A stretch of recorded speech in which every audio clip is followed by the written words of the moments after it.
On October 10th, 2003, Karen Pinnell was spending a Friday evening alone with her 2 cats at her apartment just outside of Tampa, Florida. Karen loved the Florida lifestyle, the beaches, scuba diving, nightlife, all of it.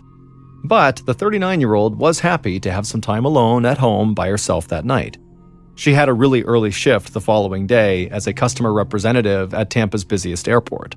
So she just wanted to relax tonight and then go to bed early and get a good night's sleep. Karen grabbed her cell phone and ordered a pizza. Then she sat down on the couch, turned on the TV, and zoned out while she waited for her food to arrive. Karen was beautiful, with long wavy brown hair and dark eyes. She was a former model and flight attendant who had always had more men chasing her than she knew what to do with. There were so many boyfriends, in fact, that Karen came up with nicknames like Car Guy and Doctor Pilot to help her friends keep the cast of characters straight. And Karen could get entire rooms full of people to burst out laughing whenever she talked about all these guys she had dated because she told great stories and had a great sense of humor. Karen's sense of humor made her perfect for her job at the airport, where she spent her days at work helping stressed-out travelers, and she always managed to do it with a smile on her face. But Karen's easy smile hid the fact that she was actually having a hard time in her personal life. 2 years earlier, Karen had been through a really bad divorce. Then, right after that, she had been diagnosed with multiple sclerosis, or MS for short, which is a debilitating disease that can lead to nerve damage, blindness, and even paralysis. And recently, Karen had begun having blackouts from her MS, and it made her worry about the future. She knew that her MS would likely only get worse. On the couch, Karen watched the end of a TV show. Then she stood up and walked outside to get her mail. She took a stack of envelopes out of the mailbox and then headed right back inside to the couch. As she sat there, she flipped through the envelopes and tossed all but one of them on the coffee table. Karen stared at the remaining envelope in her hand, and she could feel her shoulders tense up. It was a bill from her doctor's office. Karen opened the envelope and scanned over the bill. She almost felt like crying. Her health insurance did not fully cover the cost of the steroid injections she was getting for her MS, and so she owed her doctor thousands of dollars. Karen had gotten a judge to require her ex-husband to increase his alimony payments to help her pay her growing medical bills. But her ex-husband was still trying to fight the judge's ruling, so she wasn't actually getting any of the money that she really needed. She tossed the doctor's bill onto the table with the rest of the mail and tried her best to relax and keep watching TV. But she just kept thinking about her ex-husband, and that stressed her out even more. Karen had been married for 5 years to a handsome scuba diving instructor named Jeff. The first years of their marriage had been some of the happiest in her life, and there were still times when Karen wished that she and Jeff had never split up. But the court battle over the alimony payments had shown her an ugly side of Jeff. So Karen often tried to remind herself that getting divorced had definitely been the right thing to do. And Karen's friends and her brother Michael always tried to reassure her that she had been right and that things were going to get better. They told Karen she was beautiful and smart and that she would find the perfect guy for her. Karen appreciated her friends' and family's support, but she knew they were subtly trying to get her to date more respectable guys than some of the ones she had been involved with recently.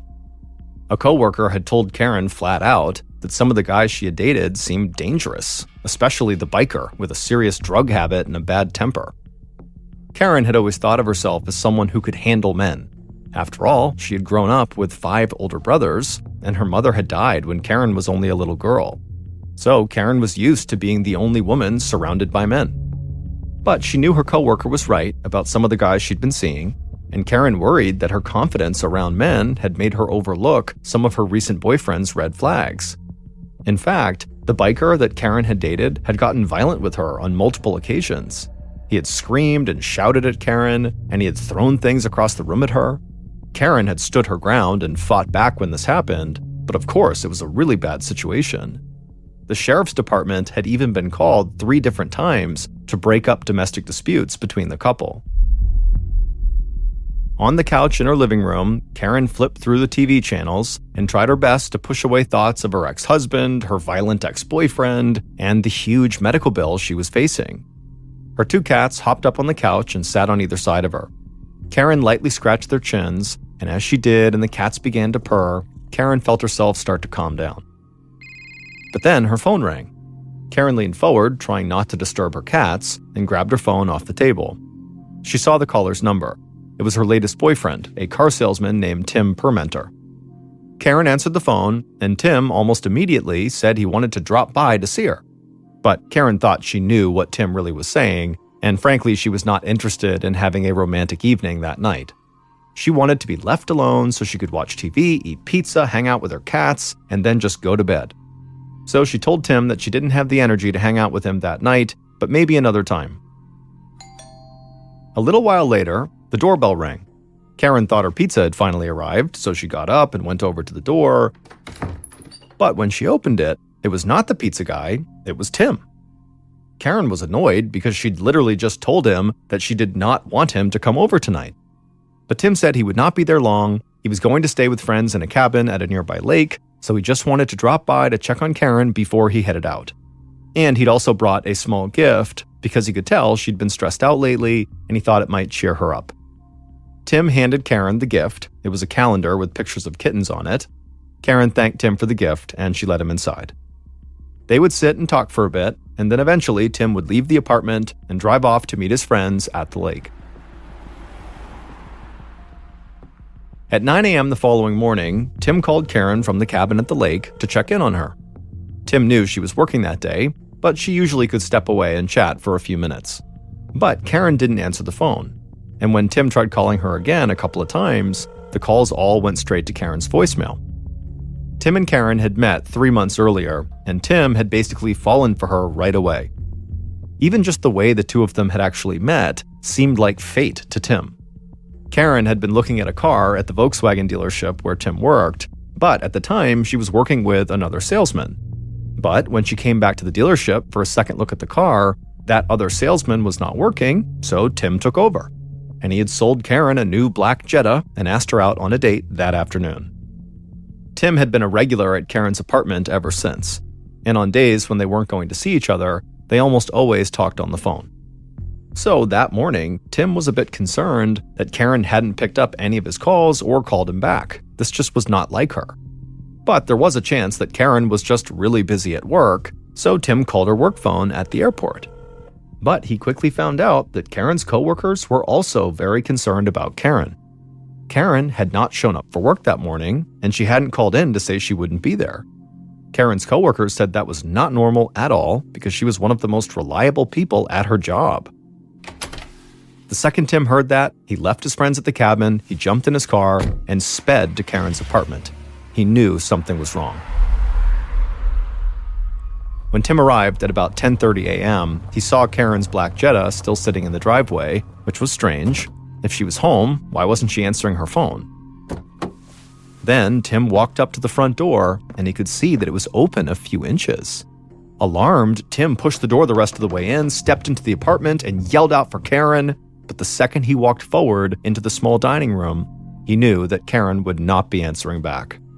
Tim saw Karen lying on the floor in a pool of blood. Her upper body was covered with deep wounds, and when Tim touched her skin, Karen was cold.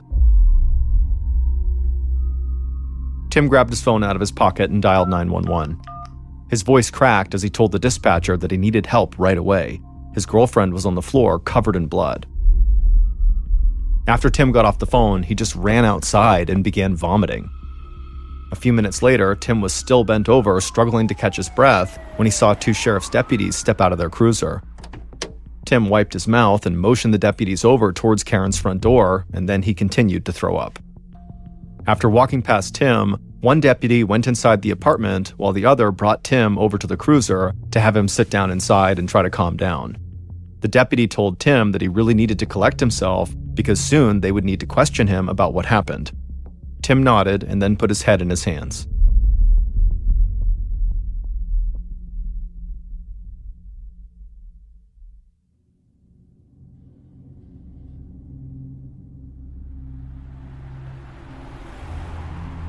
About 30 minutes later, just after 11 a.m., crime scene analyst Anna Cox arrived at Karen's home. Cox went inside and saw the place was already crawling with police. She made her way through the crowded apartment to the dining room, and she saw that the walls were covered with blood spatter. She thought the pattern of the blood suggested there had been a struggle and that Karen had tried to escape from her attacker. Cox crouched down near Karen's body. She saw smaller cuts on Karen's forearms that supported the theory that Karen had tried to fight off her killer. Those cuts on her arms were defensive wounds that someone suffers when they try to hold off a frenzied knife attack with their bare hands. Looking at the pool of dark blood on the floor under Karen's shoulders, Cox was struck by how hard this woman must have fought to try to stay alive, and Cox was determined to make sure that fight had not been for nothing. She couldn't do anything to change what had happened to Karen, but Cox would use every piece of evidence at the scene to help investigators find the person who had committed this horrific crime. Police officers told Cox that the sliding glass doors in the back of the apartment appeared to have been broken into.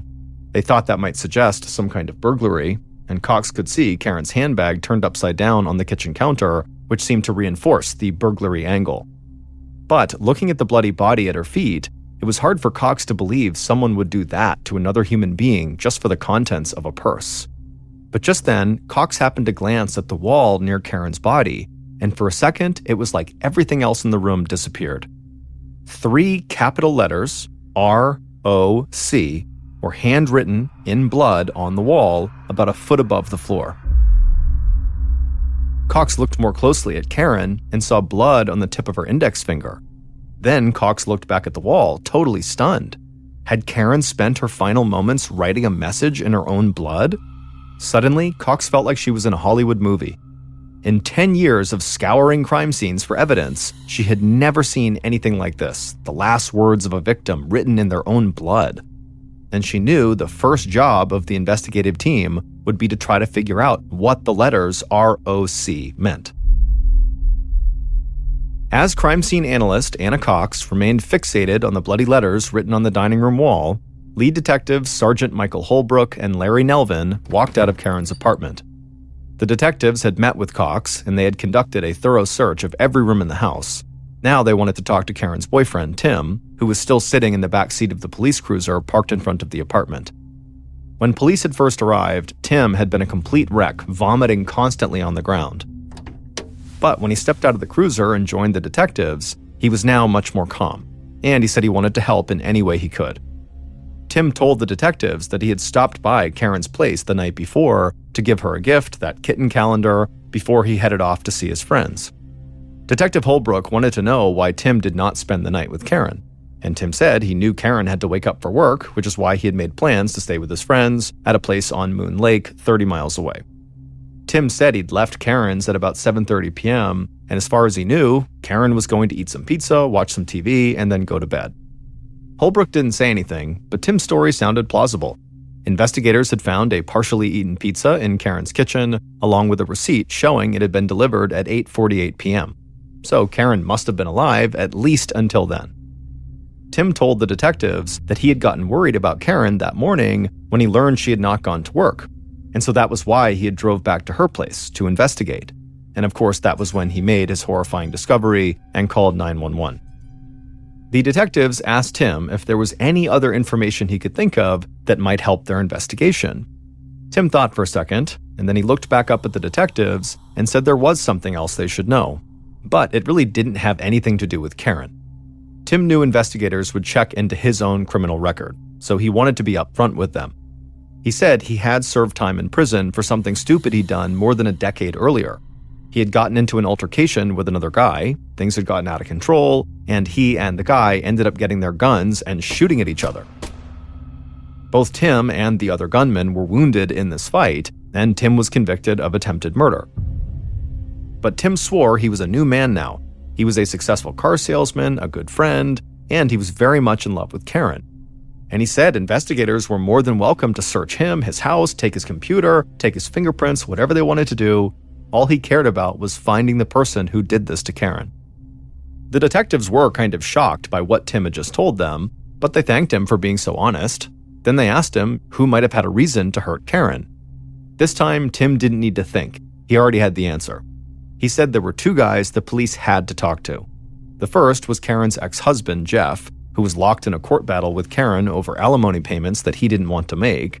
And the second guy they needed to look at was one of Karen's ex-boyfriends, who had lived with her for a short time. The ex-boyfriend was a big biker, and he had been abusive before he moved out. And recently, he had apparently begun harassing Karen about some desk she had that he claimed belonged to him. Tim told detectives that Karen was a very strong person who believed she could take care of herself in all situations, but Tim said he knew she was terrified of her ex-boyfriend, the biker. Detective Holbrook asked Tim for the name of this biker, and Tim would say the biker's name was Rock Herpich. Rock spelled R-O-C. Suddenly, the detectives felt like they knew what ROC meant.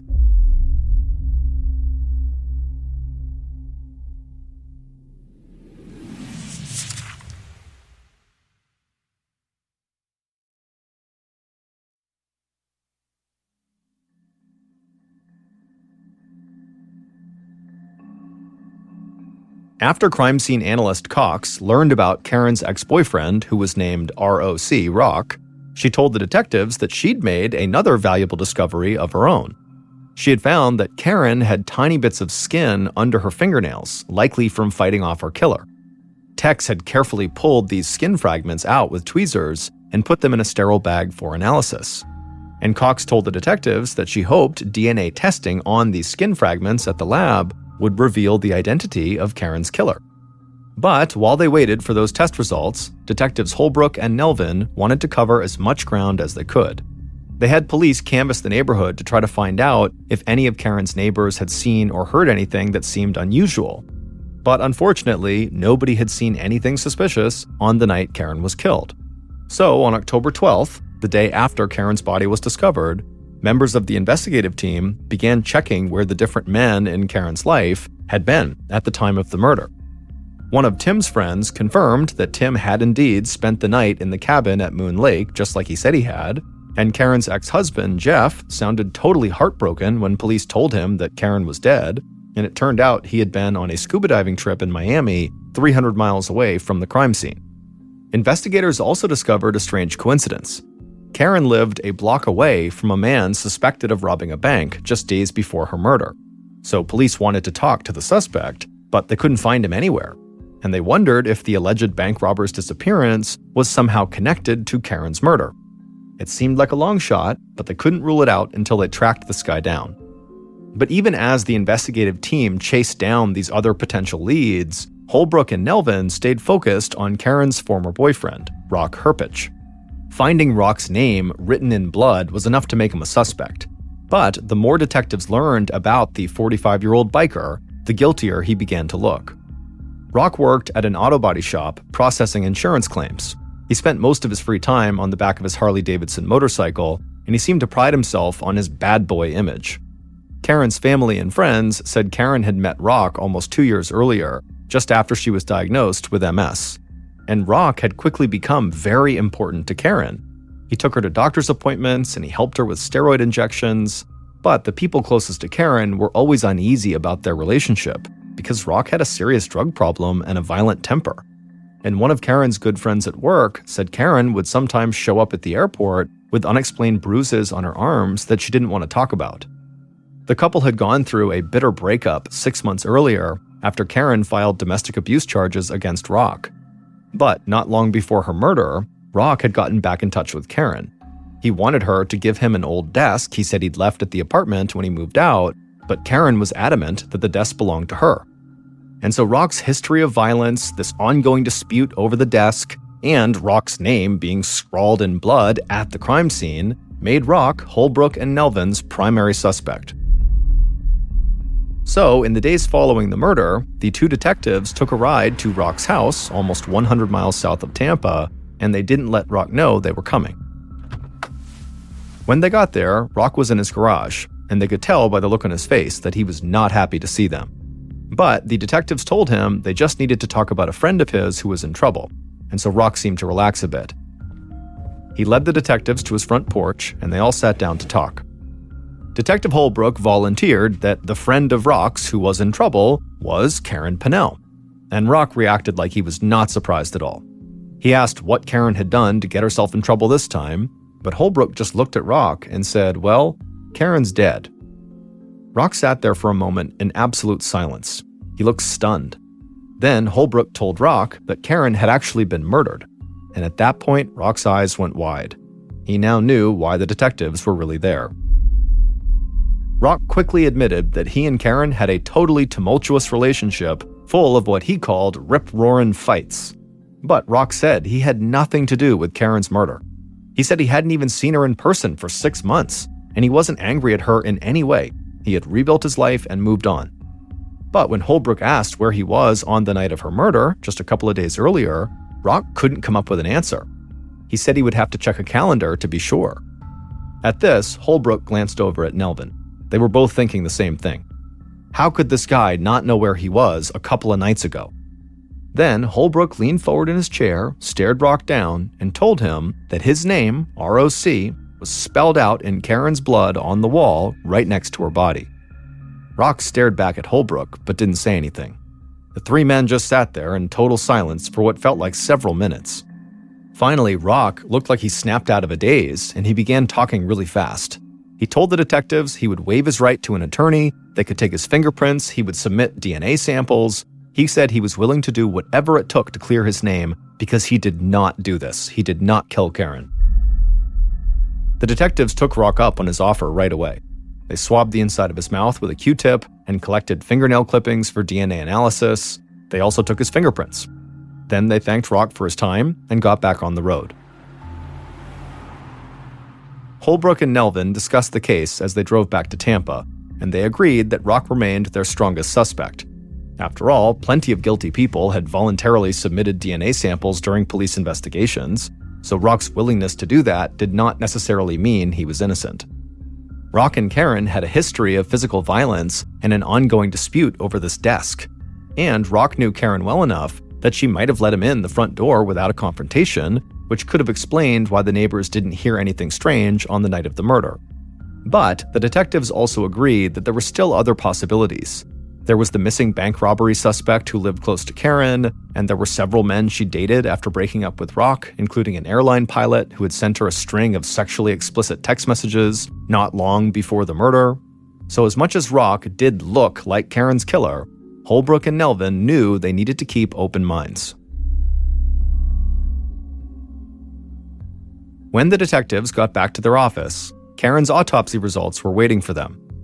In a way, the findings were not that surprising. Karen had died from being stabbed 16 times in her upper body and neck. One of the wounds was so deep that it nearly severed her spinal column, and another slashed her aorta, which is the body's main artery. In short, Karen had more than one wound that could have been fatal. Seeing all of Karen's injuries spelled out in horrifying detail only underscored what the detectives already suspected. This was likely a crime of passion. The killer didn't just want to hurt Karen, they wanted to destroy her.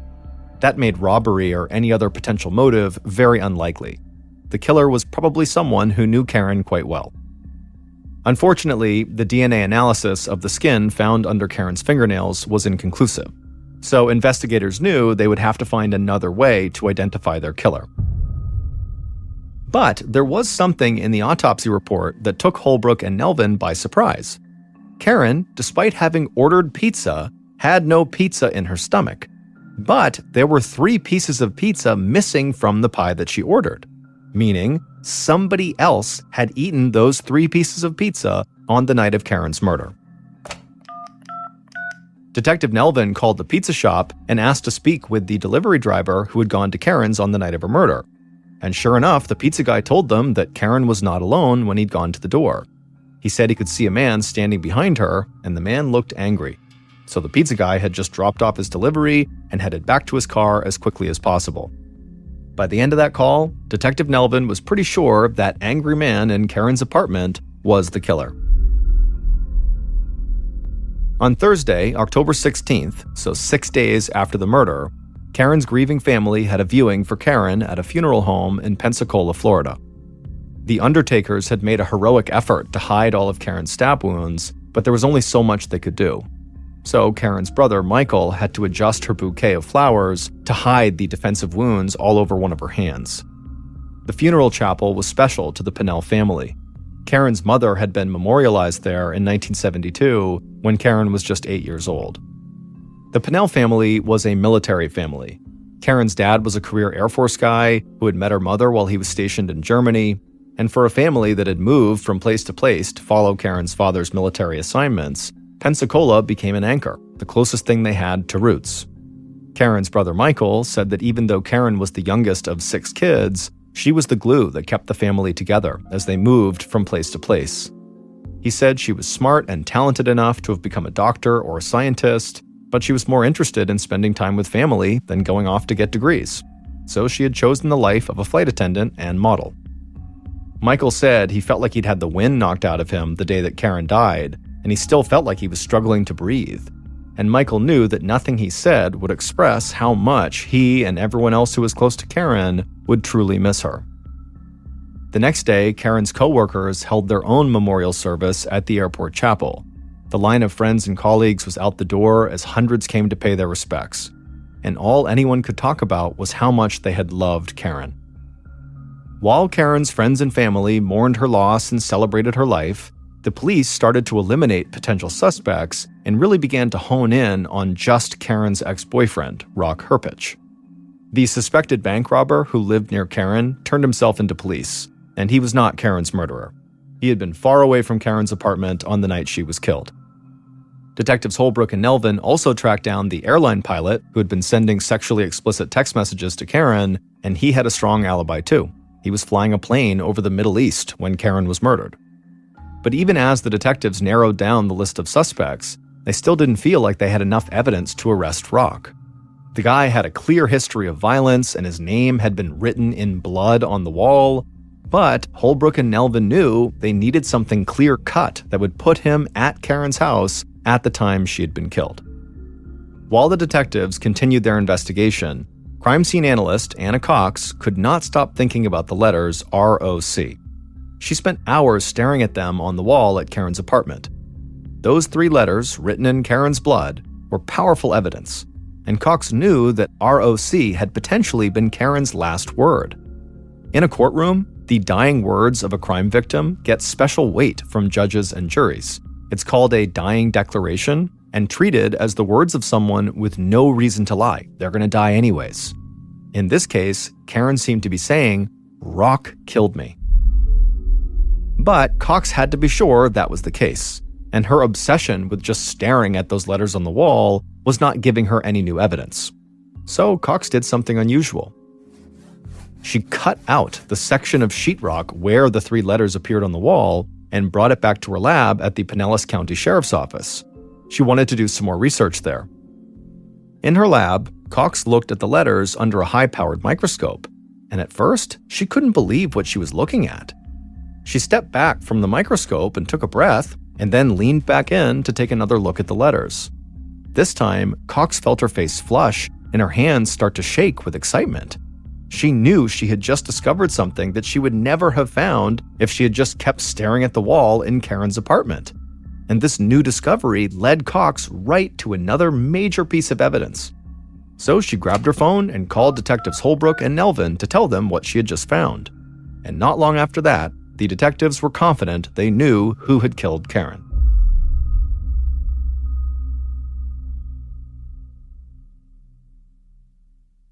Based on Detectives Holbrook and Nelvin's investigation and the research conducted by crime scene analyst Anna Cox, here is a reconstruction of what police believe happened to Karen Pinnell.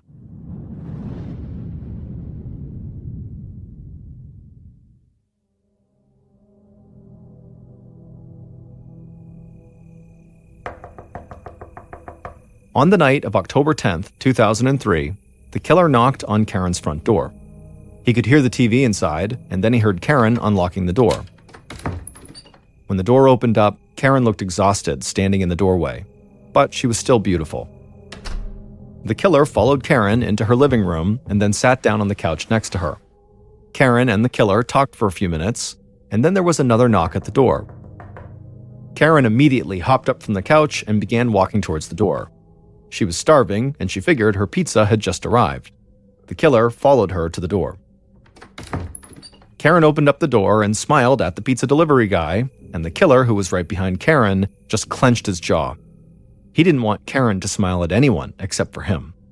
But the killer took a breath and tried to stay calm. A smile wasn't anything to get too worked up over. Karen paid the pizza guy, closed the door, and then carried the pizza into the kitchen and put it down on the counter. Meanwhile, the killer walked into the kitchen as well.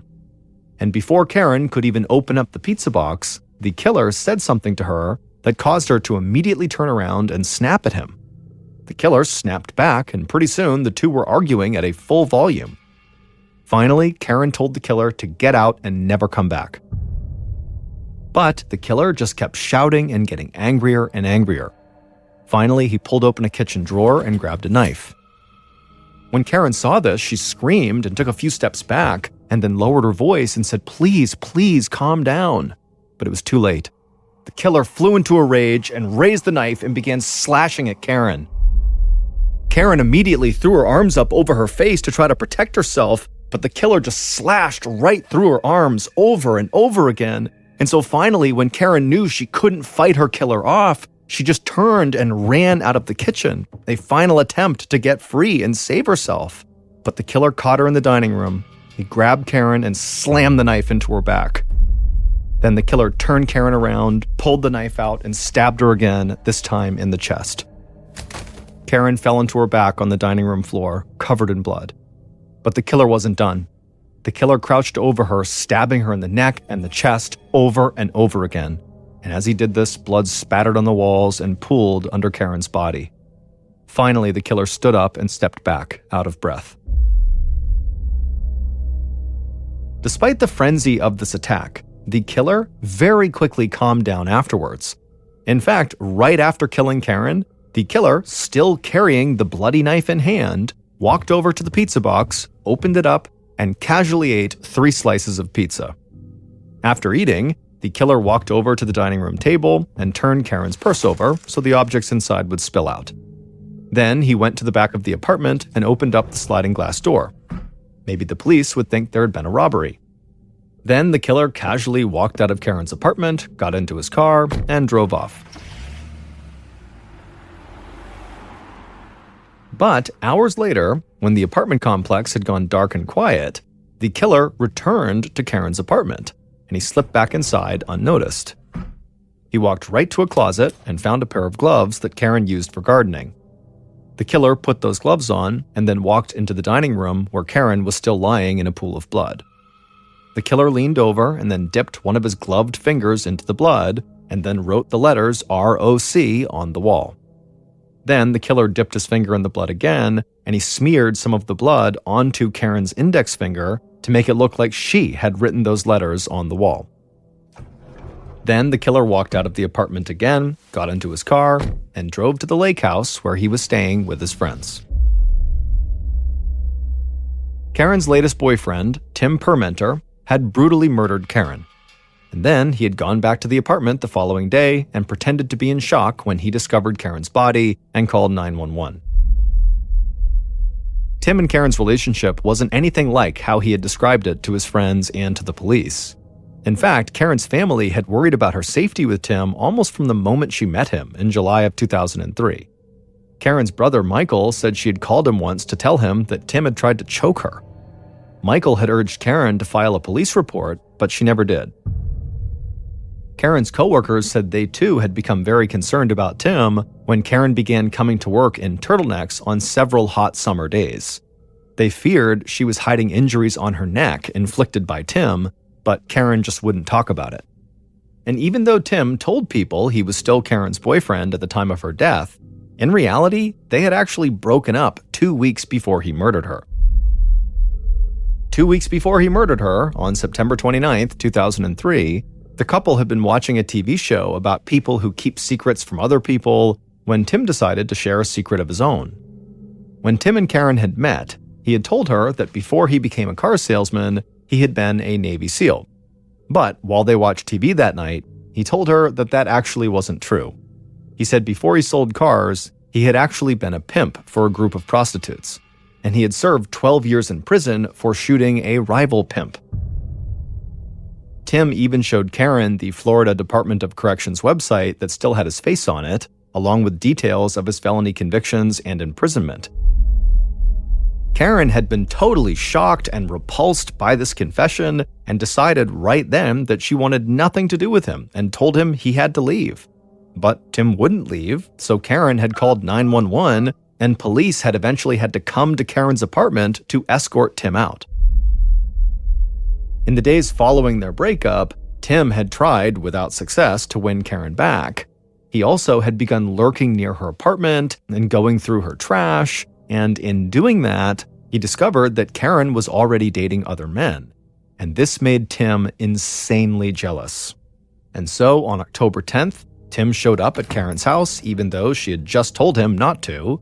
Karen did let Tim inside, and she had tried to stay calm and polite, but Tim had become belligerent when Karen said she did not want him back in her life, and then Tim exploded into a rage, grabbed the knife in the kitchen, killed Karen, and tried to frame her ex-boyfriend, Rock, by writing his name on the wall. Detectives Holbrook and Nelvin had always considered Tim a suspect. As Karen's boyfriend and the one who found her body, he couldn't be overlooked. But believing that Karen had used her final moments to write ROC on the wall had put Rock at the top of the suspect list, not Tim. But then crime scene analyst Anna Cox had studied those letters in her lab, and Cox found two things that made her believe Rock was not the killer. Under a microscope, Cox discovered that the letters were written over blood that had spattered on the wall during the initial attack. But the letters didn't disturb that initial blood spatter at all, which meant the blood spatter that was already there had dried by the time the letters ROC were written over it. By Cox's calculation, the initial blood spatter would have taken at least 20 minutes to dry. That meant for Karen to have written those letters, she would have had to be conscious for at least 20 minutes after she was stabbed multiple times, and with the severity of the wounds Karen had suffered, that was extremely unlikely. Cox also confirmed that the letters on the wall were written by someone who was right-handed, and Karen was left-handed. That was something her family had told police during the course of the investigation. So Karen could not possibly have written those letters. It had to have been her killer. Cox called the detectives to let them know, and that was great news for Rock Herpich, because police did not believe Rock wrote his own name in blood at the murder scene. And Rock was deeply grateful for Cox's discovery. He would say science saved his life. With Rock no longer a suspect, the detectives focused on Tim. Detective Nelvin obtained cell phone tower data from the night of the murder, and it showed that Tim had called his friend at the lake at 9:32 p.m. from a spot that was actually near Karen's apartment. Tim had told police that he'd left Karen's by 7:30 p.m. to go to the lake, but the phone records suggested he was still in or near Karen's apartment 2 hours after that. The detectives brought Tim in for a second round of questioning. They told Tim they were sure he had lied to them about the time he had left Karen's apartment to avoid suspicion in her murder. They also told him that his fingerprints were all over the pizza box delivered to Karen's home that night. As the detectives continued to throw questions at Tim, he had no answers. He just sat there in the interrogation room covering his face for a long time.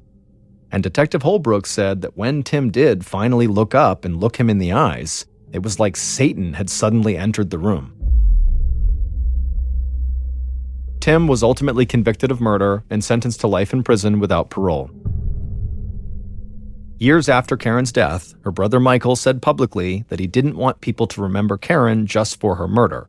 He wanted people to remember her for who she was, an engaging, brilliant, beautiful woman.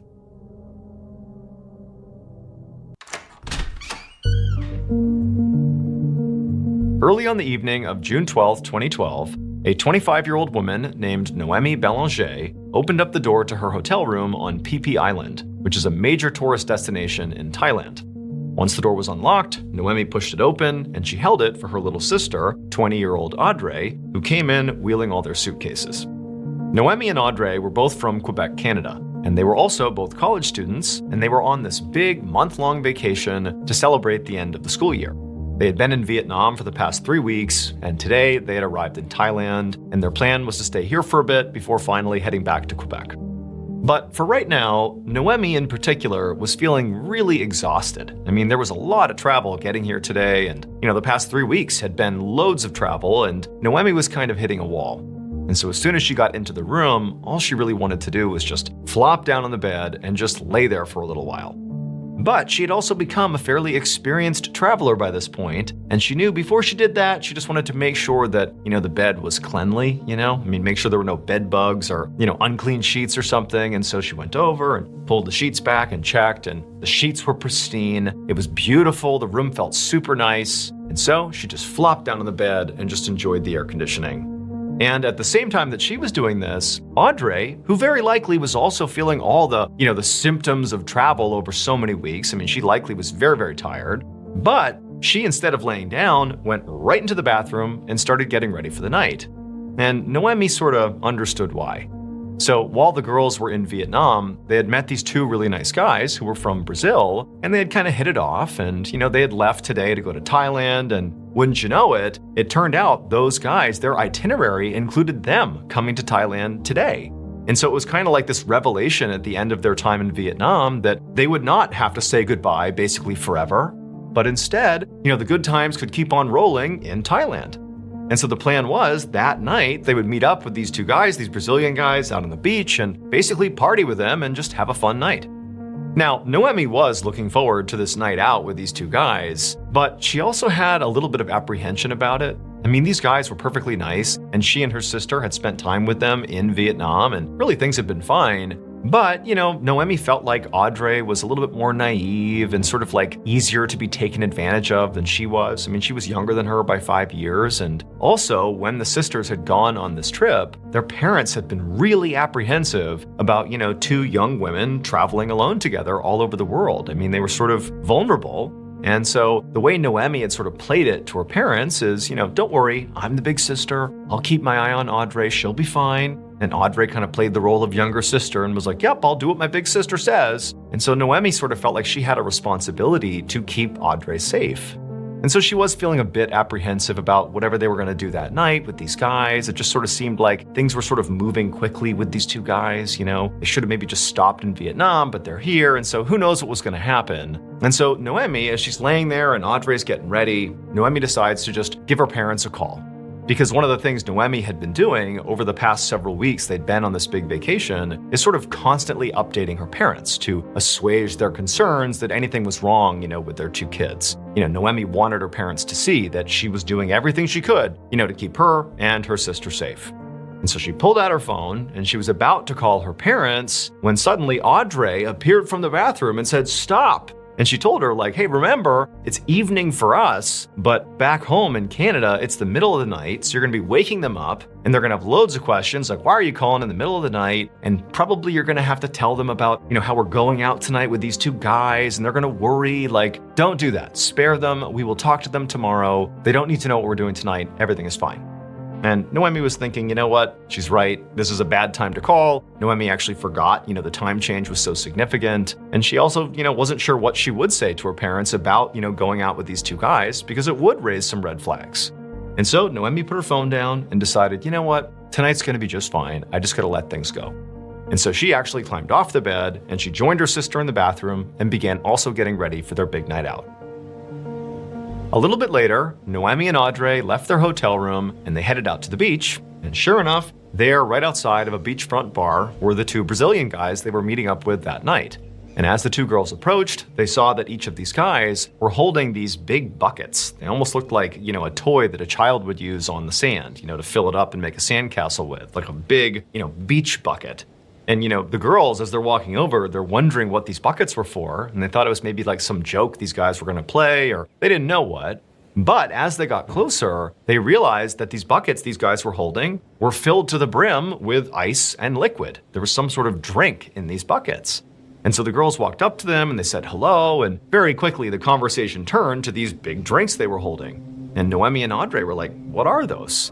And the guys told them, these are like these amazing cocktails that you can only get in this part of the world.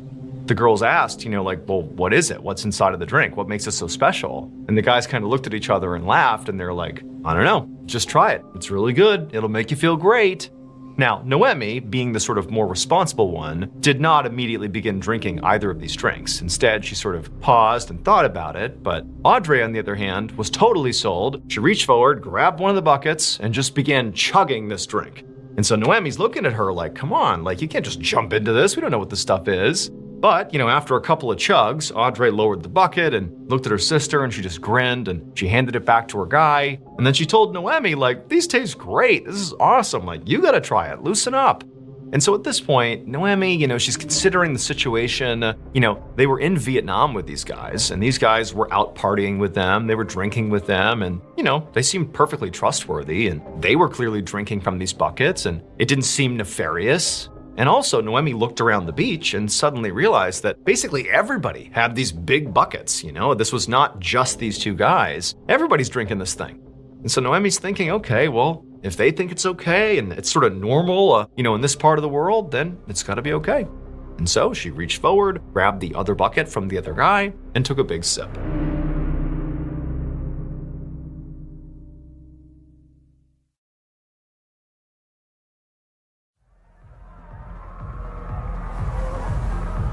Several hours later, well after the sun had gone down, Audrey and Noemi were having a great time with their Brazilian friends. They were still near this beachfront bar. They were actually dancing right outside of it because now there was a DJ blaring some music and there were all these people. And actually the sisters had sort of broken up and were sort of doing their own thing with their respective guy, but they were sort of near enough each other that they could kind of keep tabs on each other. And they were just having a great time. By this point, they had jumped in the ocean and gone swimming, they had eaten a ton of local food, and Noemi had lost count of how many of these big bucket drinks they had all consumed together. But they were really just having a blast. Noemi's vision was a bit blurry and she was kind of stumbling, and she'd look over at Audrey and she was kind of in the same state, as were the two guys they were with. They're buzzed, they're having a great time. And so the two girls and their guys are just out there dancing, doing their thing. It's about 1 a.m. at this point, and Noemi's guy says to her, hey, do you want to head back to the hotel room together? And Noemi's like, yeah, let's go back. But hold on, I want to talk to my sister first. And so Noemi kind of stumbles her way over to Audrey, who's in the middle of this big dance routine with her guy, and she stops Audrey and she whips around, and Audrey's all smiles too. And Noemi's like, hey, do you want to go back to the hotel room? We're going back now. Do you want to come? And Audrey's like, no, I want to stay here. I'm having too much fun. This is awesome. We're just going to keep on dancing. You guys should stay too. But Noemi was like, no, I got to go. We're going to go back. So you sure you want to stay? And Audrey was like, yeah, we'll stay. We'll see you at the hotel soon. Now, typically, Noemi and her sister really rarely separated, especially when they were out drinking and partying, because of all the inherent risks of being alone at night, potentially intoxicated. And so, this was kind of a rare thing for her to break away from her sister and separate. But it just seemed like this was okay. It was safe. And, these guys they were with, they really seemed like stand-up guys. And again, they were just having a blast here. And Noemi didn't really want to stop her from having a good time. And so ultimately, she did say bye to her sister and said she'd see her soon. Noemi turned, and with her guy, she headed back to the hotel. And Audrey kept on dancing with her guy in front of the beach bar. 3 days later, on the evening of June 15th, a member of the housekeeping staff at the hotel where Noemi and Audrey were staying walked up to the girls' room and they knocked. And like it had been the past 2 days, they didn't get a response. Because over the past couple of days, the housekeeping staff had not seen anybody come in or out of this room. And now it had gotten to the point where they really had to get in there to clean the room. And basically, if they didn't get a response, this staff member was going to have to unlock the door and just go in there. And so one more time, they knocked on the door and called out, housekeeping, just in case somebody was in there. But again, there was silence. So the staff member put their card into the door, they unlocked it, they opened it up, and stepped inside. And seconds later, that staff member was literally running out of the hotel room, screaming for help. At 9 p.m. that night, a team of police officers, led by Lieutenant Colonel Rat Somboon, arrived at the hotel room. Somboon was an experienced police officer, and he'd already been briefed on what was found inside the hotel room. So when he and his team walked inside and saw it for themselves, he wasn't shocked. When they got in there, they found 2 women inside. It was Noemi and Audrey Bélanger. And both of them were lying in their respective beds, tucked up in their sheets, lying perfectly still, and each of them was completely surrounded by vomit. Somboon estimated that these 2 women had been dead for between 12 and 20 hours, and his first theory as to what might have killed them was alcohol poisoning. That would explain the vomit. This was also a big tourist destination, and clearly these people were tourists, and so maybe they were out partying and they died from alcohol poisoning. However, when Somboon looked more closely at the bodies, he noticed a confounding detail. There was all this dried blood on the girls' gums and also under their fingernails. And so that was not consistent with alcohol poisoning. And so Somboon thought, okay, well, maybe the reason they have blood in these parts of their body is because those are defensive injuries. Maybe somebody attacked these girls and that's how they've been killed. But after doing a cursory check around the hotel room, there was no sign of a struggle or any sort of break-in or anything like that. And so, if there had been some sort of lethal struggle in here, it certainly didn't show. And so Somboon and his team really didn't have any idea what had happened here. They had some ideas, but clearly they needed more information. Specifically, they needed to do an autopsy and a full toxicology report on both women. That would be the only way to really see what happened here. But that would take time. And so while they waited for those results to come in, Somboon decided that what he would focus on instead is trying to figure out what these girls were doing in the hours before they died. Where were they? What did they eat? What did they drink? And who were they with? Over the next couple of days, Somboon and his team interviewed several of the hotel staff. And from those interviews, they learned that Audrey and Noemi were visiting Thailand from Canada, and on the first night they were here, the two women went out early in the evening, and then one of them came back with some guy, some unidentified man, at 1 a.m. They came back to the hotel. And then at 4 a.m., the other girl came back to the hotel, also with an unidentified man. And so there are Noemi and Audrey and these two unidentified men that are in the hotel room, presumably, from 4 a.m. until 6 a.m., when both of these unidentified men left the hotel room together, and the two girls were presumably left inside the hotel room. Lieutenant Somboon reviewed some security footage from the hotel, which confirmed this entire timeline was correct, which meant Somboon really needed to speak to these two unidentified men because they clearly were the last ones to see these girls alive.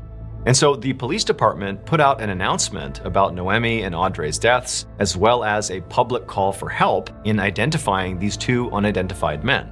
And shortly after making this announcement, the police learned that these two men were Brazilian, and unfortunately, they had already left Thailand on their way back to Brazil. And so obviously Brazil is outside of his jurisdiction, and so he had to appeal to Interpol, which is an international police organization, and appeal to them to find these two Brazilian men and interview them. About a week later, Somboon finally got a call from Interpol. They had found these two men and they had interviewed them. And they told Somboon that when they informed these two guys that Noemi and Audrey had died, the two men seemed genuinely shocked. And then when they were asked, why were you so quickly on a flight out of Thailand back to Brazil? They said, no, there's nothing suspicious about it. We already had booked those tickets way in advance. We just got on the flight and left. There's nothing more to it. And so Interpol said they continued to press these guys and asked them, hey, you were the last ones who were with these girls before they died. Tell us about their condition. Tell us how you left them when you left the hotel at 6 a.m. And the two guys, they said, look, they did seem like maybe they were already hungover or sort of sick from, partying the night before. They definitely did seem a little bit down, but they were basically fine. However, Interpol said it was fairly interesting that the two men did admit that following, their night out with Noemi and Audrey, that the next 2 days, they were stuck in bed themselves, totally sick, vomiting, ill. They didn't know what from, but they said they were very, very sick following their encounter with these two girls. Somboon thanked the Interpol officer and then hung up. And even though Somboon couldn't help but feel still pretty suspicious of these two Brazilian guys, he now was thinking, okay, well, if they said they got really sick after, spending time with Noemi and Audrey, maybe what happened here is, all four of them got sick with something, some illness, and the guys survived it and the girls didn't.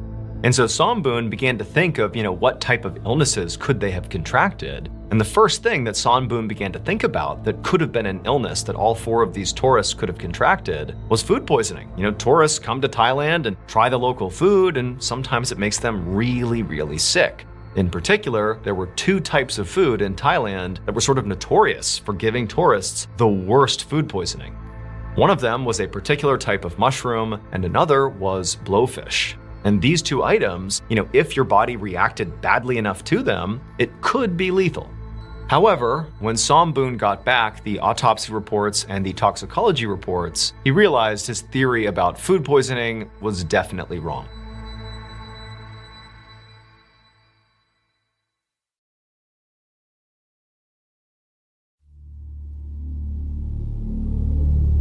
So it would turn out those drinks that the girls had with the guys in those big buckets, they were unique to Thailand.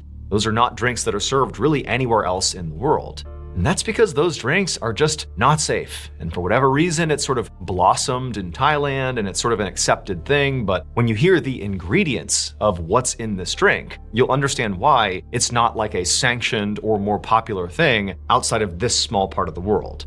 So there is no alcohol in these big buckets of liquid. Instead, it includes crushed up narcotics, it includes cough syrup and Coca-Cola, and in some cases, pesticide. In fact, specifically DEET, which is the main ingredient in mosquito repellent. And wouldn't you know it, in the reports that Somboon got back, he saw both of these girls clearly had ingested DEET, which again is a highly toxic chemical. However, despite learning this, even though this seemed to be clearly what happened here, this is a DEET poisoning case, Somboon's thinking to himself, how could this have happened? I mean, these drinks, which are called 4x100s, are pretty popular in Thailand, and people are not just turning up dead left and right. It's a dangerous drink, no doubt, but, people do not die with any regularity from drinking it. And so Somboon thought, what must have happened here is whoever mixed this particular batch of 4x100s must have accidentally included too much DEET. And so that would explain how, the two girls died from DEET poisoning, too much DEET in their drinks, and that very likely the guys as well consumed the same batch, which had tons of DEET in it, but, their bodies were able to withstand it and they survived it despite getting very, very sick. And so 9 days after the two girls had died, their bodies were sent from Thailand back to Canada, along with the Thai police's official findings that this was an accidental DEET poisoning. However, when Noemi and Audrey's remains arrived in Canada, they did not go straight to their family. Instead, they went to a leading coroner in Quebec whose name was René Roussel. So by this point, the girls' parents were obviously heartbroken, but more than that, they were furious. The way they found out about the deaths of their daughters was on the media. I mean, despite the fact that the police were immediately called when the girls were found dead, the Thai police did not get in touch with the family. They only got in touch after their investigation was done, and they're like, hey, by the way, your daughters are dead, and it was a DEET poisoning. It is what it is. Good luck. And so the parents felt like, are you kidding me? Like, you didn't loop us in at all? We're spending days trying to get in touch with our daughters, and you knew all along they were already dead? So the parents have no faith, no trust in the Thai police. And then to find out, wait a minute, so they drank this drink that apparently is sold at this beach bar all the time. And oh yeah, it killed them, no big deal. What, there's no warnings at this beach bar about how dangerous this drink is? Shouldn't there be like a tourist warning or something? And also, it's kind of a lazy explanation that, well, the two guys they were with drank the same poison, but they didn't die just 'cause, and our daughters did. That doesn't add up either. This whole thing feels like laziness, at best, or at worst, a cover-up. Maybe this looks really bad for Thailand that these tourists have died and it could have been prevented. And so the parents felt like we can't just take their explanation at face value. Clearly, something is going on here. Something's wrong. And apparently, the Canadian government felt the same way as the parents. This case was all over the news, and they also felt like, wait a minute, guys, we haven't looked closely enough at this. What's really going on here? And so it was actually the Canadian government who told René Roussel to go ahead and do another autopsy on these girls' remains. Let's really see if it was DEET that killed them, or maybe if it was something else. And when René checked Noemi and Audrey's bodies, she did discover there was DEET in their system. However, not nearly enough to kill them. So while it seemed plainly obvious that yes, they must have consumed those 4x100 drinks, that couldn't have been the thing that actually killed them. However, René didn't find any other poisonous substances in these girls' bodies. There wasn't another explanation. It just showed there was DEET, but that was basically it. And so René, she's thinking there's gotta be some explanation here. And so René really began to do some serious research into this whole case, and eventually she found something. And it horrified her, it horrified the family, it horrified the world. It would turn out, from René Roussel's additional research, Noemi and Audrey were far from the first tourists to die this way in Thailand. Between 2009 and 2015, at least 20 tourists have been found dead under very similar circumstances. Now, Renee believed that what must have happened here is all these people, including Noemi and Audrey, must have been poisoned, but the common denominator did not appear to be food or drink. It had to be something else that was poisoning them, something that was damaging blood vessels that would account for the blood under the fingernails and the gums, but also metabolized so quickly that after death, this particular poison could not be detected. And Renee figured out she was correct. So when Noemi and Audrey first arrived in Thailand, they went to their hotel room, and one of the first things that Noemi did is she pulled back her sheets to check for bed bugs. She wanted to make sure her bed was clean before she laid down and relaxed. And when she looked, it appeared clean. And it was because the sheets were clean. They had actually just been treated for bed bugs, so there were no bed bugs. However, the way this hotel and other hotels, not just in Thailand, but in other parts of the world, the way they were treating for bed bugs was by spraying the sheets with pesticide, specifically phosphine gas, which is highly toxic to bed bugs, so it gets rid of the bed bugs, but it's also highly toxic to people. For reference, it is illegal to do this. You're not allowed to spray sheets with pesticide. And so based on all the evidence, it's believed that what actually happened to Noemi, Audrey, and the two Brazilian men they were with is that they climbed into those beds on the night they came back, and the men were in there with them for some time, and all four of them were being exposed to this phosphine gas. It was going in through their skin, they were breathing it in, and they likely had no idea. And so they're getting sicker and sicker. And then finally, the two men, they get up out of the beds and they leave at 6 a.m. They've now been, totally contaminated by this poison, but not enough to kill them. So they go home, and over the next couple of days, they get really sick from their exposure to this gas. But Audrey and Noemi, they didn't leave their bed. They stayed in those beds all night. And unfortunately, as they laid there, their bodies continued soaking in all of this poison, and their bodies just could not handle it. And so it eventually killed them. But despite learning this, and despite the fact that clearly something illegal was done here, you cannot spray your bed sheets in a hotel with pesticide to get rid of the bed bugs. It's incredibly hazardous. You can't do it. Despite that, to this day, no one has been held accountable for these girls' deaths.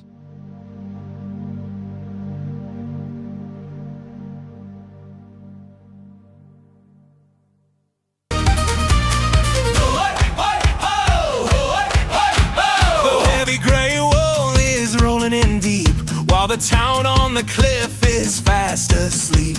I'm watching the horizon, straining my eyes for the tattered black sails and the captain's lies. They told me keep the fire, keep the warning bright, but I'm feeling kinda lonely on the edge tonight. Rules are for the living, safety is a bore. I want the phantom ocean knocking at my door. So I climb the spiral stairs, breathing in the salt. If they crash upon the granite, hey, it's not my fault. The bulb is humming loud, like a second sun. Grab the hammer from the wall.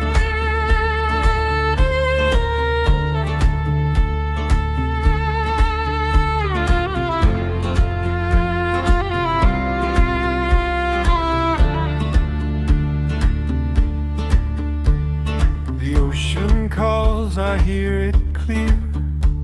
A symphony of waves drawing near. The sun's behind the morning mist, and the waves they twist and twist. I feel the rhythm in my bones. The sea, the sky, they are my own. The pulse of life is in the tide. A quick note about our stories. They are all based on true events, but we sometimes use pseudonyms to protect the people involved, and some details are fictionalized for dramatic purposes. The Mr. Ballen podcast, Strange, Dark, and Mysterious Stories, is hosted and executive produced by me, Mr. Ballen.